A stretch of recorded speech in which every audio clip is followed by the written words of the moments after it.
I put myself between the charging ogre and our wizard, and raised my shield to deflect his blow. Alright, sounds like defy danger to me. Roll plus strength. Well, that's a 4. Good news, mark XP. Bad news, the heavy blow tosses you about 20 feet into a pile of what looks like vines. As you land, the vines begin to move around you.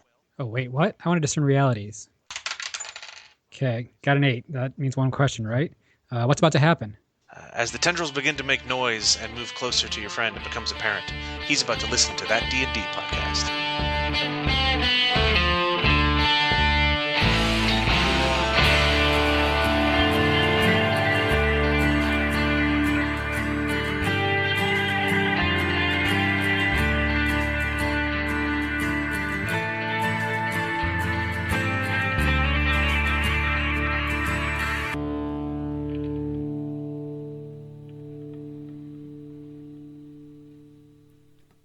Hello everybody, this is Chris. Thank you for downloading this episode of That D&D podcast. Unfortunately, we had a minor issue with a Windows upgrade that I did, and in the process we lost the entirety of Session 2, which would have been episodes 3 and 4 for the Dungeon World campaign.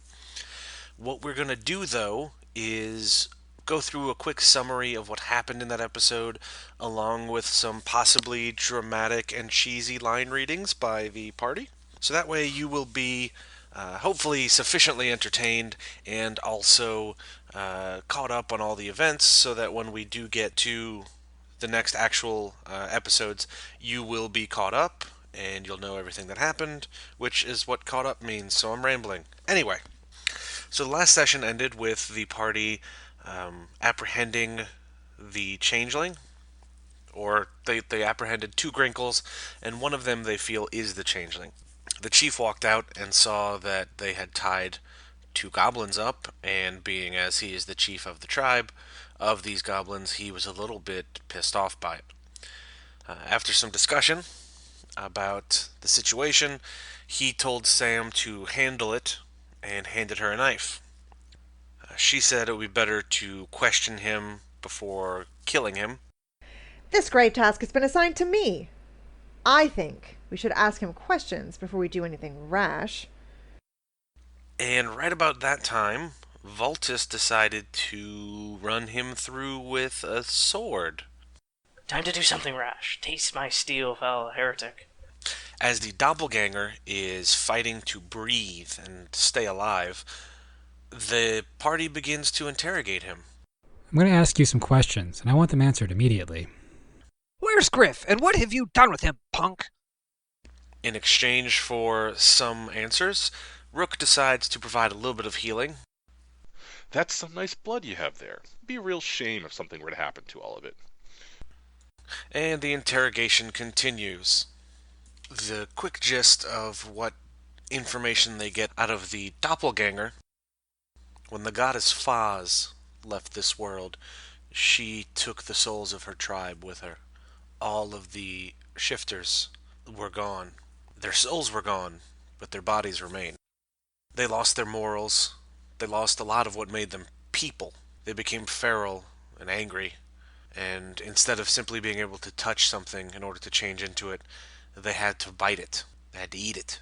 The doppelganger also told the group that his people now have exceedingly short lives, and that they actually live on what he called borrowed time.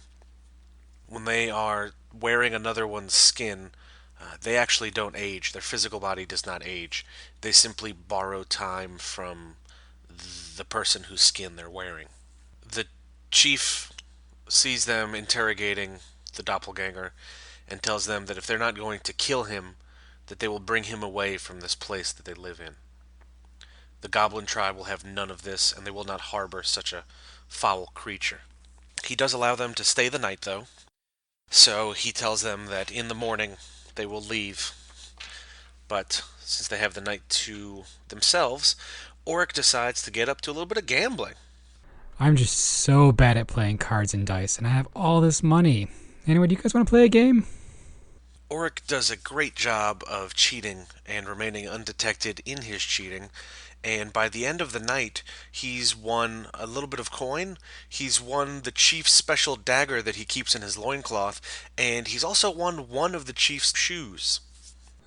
Wow, 5 of a kind again. This must be some sort of beginner's luck, eh, fellas? As Auric is gambling, Zarko and Sam decide to get a little bit of food and try to get some rest. You know, alligator really isn't that bad. I've had worse anyway. Have you ever eaten leeches? What? I love leeches. I call them gushers. Meanwhile, at the other side of the goblin village, Rook and Vultus are in the process of trying to convert the prisoner to their respective religions, hoping that that would show that this creature is worthy of redemption in some way or another. Unfortunately for them, and for the doppelganger, this proves to be less successful than hoped. Rook, do you know what I really hate? Heretics. Watch, I'm gonna spit on this one. I hate heretics too, but even more than you hate them. Watch. In the morning, the party emerges from their various tents to see Grinkle bringing up a wagon with 2 of the more badly wounded townspeople on it.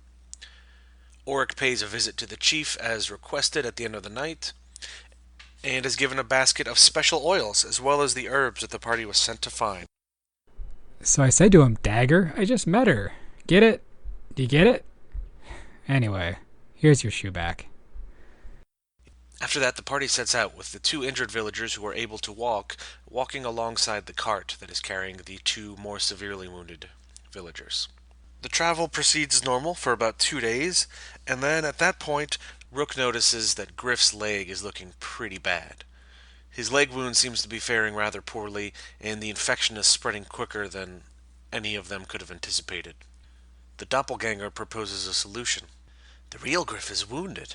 He's missing a leg. Surely Oric's aunt wouldn't want to see him like that. If that Griff dies, there's a perfectly intact one that can go back to the family. Vultus has a less than favorable reaction to that recommendation. Yeah. Well, you don't really have a leg to stand on with that argument, now do you? With a heavy swing and a swift cut, the doppelganger is also missing a leg now. He wails on the ground in agony. Rook comes up to heal his wounds so he doesn't bleed out. Okay, I know this is my job and everything, but it'd be really great if you could stop getting into situations where blood is coming out of you. As Rook walks up, the doppelganger begins to shift into one of those pale white alligators from before in the swamp. Zarko approaches and tries to make the doppelganger invisible, but botches his spell casting. The party heard what he was saying during the incantation. Uran un caripe baglin olchis cosa etsmata disappearos ratastodishe. Did they hear it right? Was Disappearo part of that spell? Was Zarko helping the doppelganger? The reshaped man lunges at Vultus. A brief fight ensues, and the doppelganger is slain. I feel like this is becoming a trend with Voltus. Sword first, questions later. Looking back at the real Griff, his leg still looks badly infected. Vultus tries to lay his hands on the wound. By the blood of Lash, may this wrong be righted. The balance be kept. Only to take the man's blood infection into himself.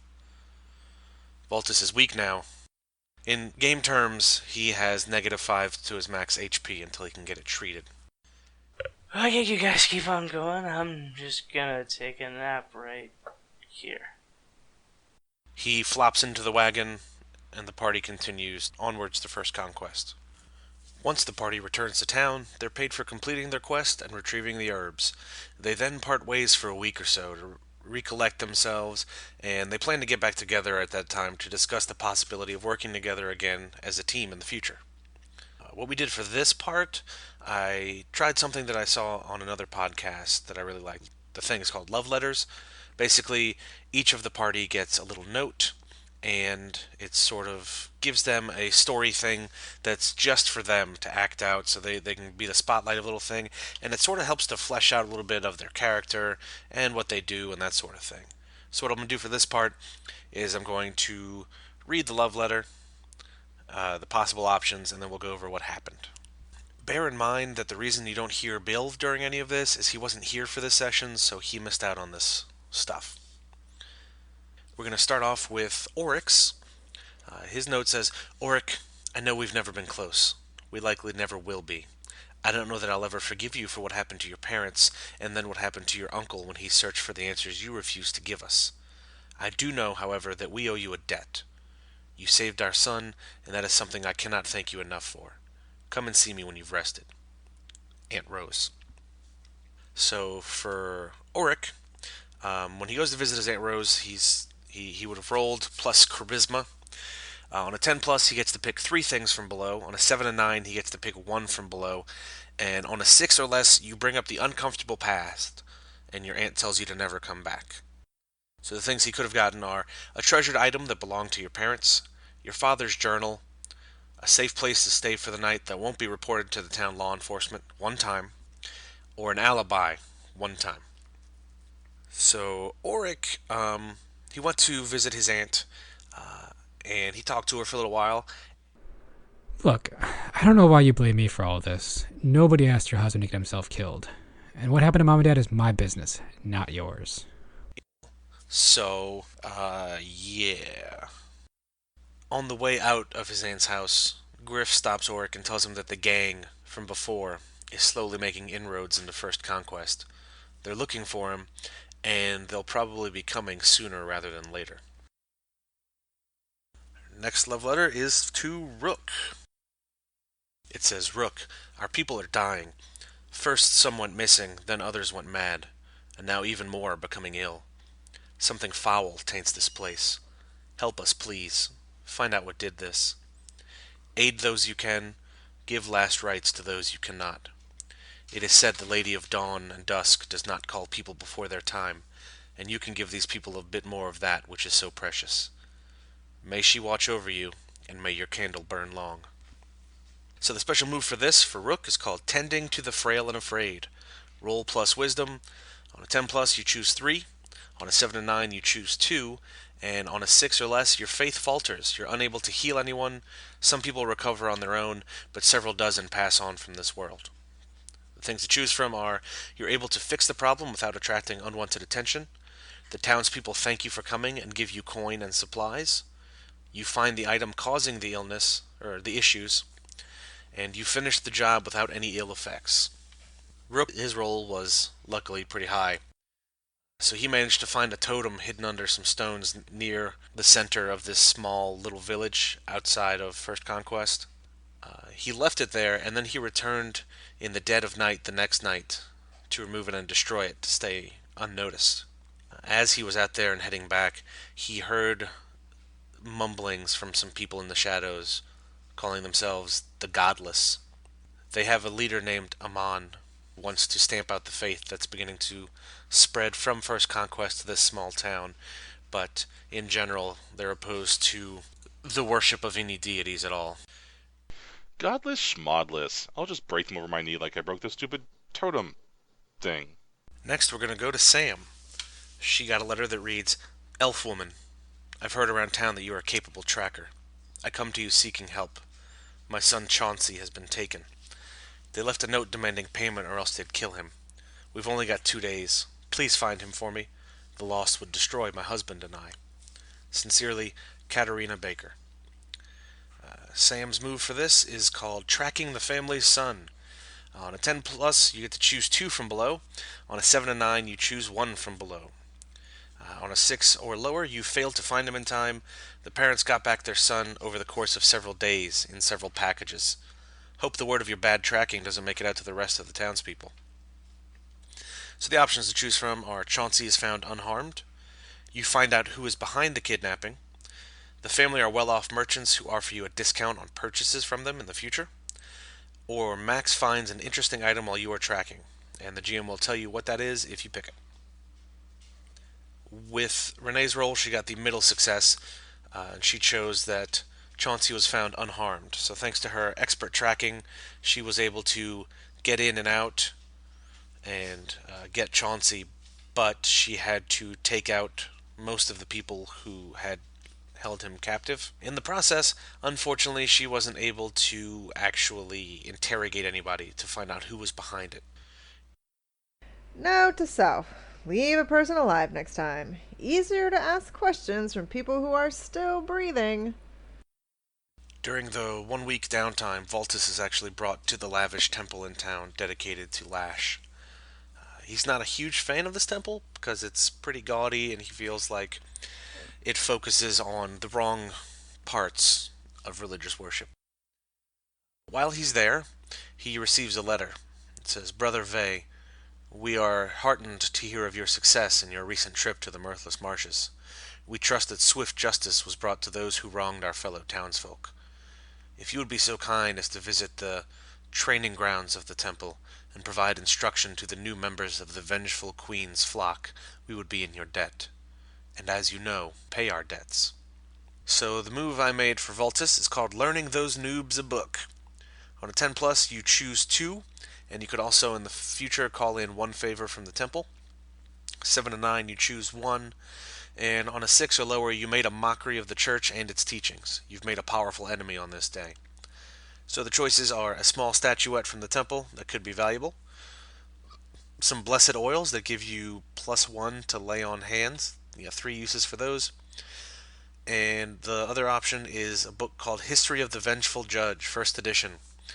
+1 to any religion-based spout lore, and that's got 3 uses as well. He does a respectable job teaching these new recruits, especially given his weakened state. The church thanks him with some blessed oils to take with him on his travels. Also, as he's leaving, he is stopped by a recruit who wants to speak with him some more. She's given up her normal name, he learns, and instead only goes by the name Victus. Perhaps her strong deductive skills, which she has shown over the course of his teaching, will come in handy later. That's a good question, Victus. When is a door not a door? Last but not least, we will go to Zarko. He got a letter during his downtime at his little house on the edge of town. It says, Friend Zarko, my siblings and I thank you for your assistance in helping us speak with our departed grandmother those 2 long years ago. Sadly, our father too has recently passed. His repugnant new wife stands poised to take our family's meager accumulation of coin and land due to the fact that his last testament has mysteriously vanished. Would you be so kind as to assist our family once more? We do not have much, but we would pay you what we could when the process was done. You can also spend your recovery days with us. We know speaking with those who have passed the Black Gate is a taxing endeavor. Zarko's custom move for this is called Visiting Beyond the Veils. You roll plus your intelligence. On a 10 plus, you choose 2 from the top section and then 1 from the bottom section. On a 7 to 9, you choose 1 from the top section and then flip a coin for the second part. And on 6 or below, a miscalculation causes you to bar the soul from ever returning. The new wife gets everything. So for the top section, where you could choose 1 or 2, it's you find out how he died. He tells you of a valuable plot of land his family owns in a distant place. Or you find out some secrets of the Black Gate, however fleeting they may be. You gain 3 vials of Death Essence. That grants you +1 to speak with the dead per use. There are some side effects to taking that, though. And then the other one where you could either pick 1 or flip a coin. It's either the children are supposed to get everything and split it amongst themselves, or the children get half and the wife gets half. So Zarko speaks to the dead father, and he's given information about the man's death, as well as a valuable plot of land that the family once owned in a distant location. The plot of land is a mine near what was once a very prosperous town in the center of the continent. It's said that when people were fleeing many centuries ago, they hid their treasures inside the mine. None dare venture to that area, though. It's supposed to be rather dangerous the closer to the center of the continent you go. The father says that his last memory is of a taste of almond in his stew, and then uncontrollable vomiting, and then blood, and then he died. I have spoken with this dead man. The secrets of the void are laid bare before me. In the darkest of shadow, only my most powerful light is able to dispel the secrets. The very elements bend to my whims. The wife is blamed for the murder, and then in a rage she confesses and is arrested. The children get the entire inheritance, and the wife is hanged as an example. So I think that is pretty much everything. To sum up those 2 episodes, we did cut a bit, and there's a bit of joking back and forth that does make up part of our episodes that you lost here, which is why the summary of 3 hours of audio is like 20 minutes. So as our small way of trying to say sorry for the missing episodes. What we're going to do is this week we're going to put out 2 episodes, including this one. So while it may be a little bit of a bummer to have missed out on the actual action, you've got a quick summary, and then you, in a couple days, will be right back into the thick of things with us causing some trouble and making some mischief. So thank you everybody for downloading this quick summary episode of That D&D Podcast. We hope nothing like this happens in the future, but we do thank you in advance for your continued listening, your liking, sharing, and subscribing, and any of those of you who leave us reviews on iTunes. We really appreciate that. And if you ever have any kind of questions or anything, just fire them off to that dndpodcast@gmail.com, and I will, one of us will send you a response back. Usually it's me who's checking the email account incessantly, so, yup. Thanks. Have a great day. Bye. That D&D podcast is released under Creative Commons 2.0, Attribution, Non-Commercial, No Derivative License. Tell your friends about us, but don't chop up the good stuff, and don't sell our work. The intro music is The Last Ones by Jahzzar, that's Jahzzar. It can be found at the Free Music Archive. The outro music is Kopeika, Kopeika, by Et, that's ET_, and can also be found at the Free Music Archive. All other copyrighted content is owned by their associated copyright holder.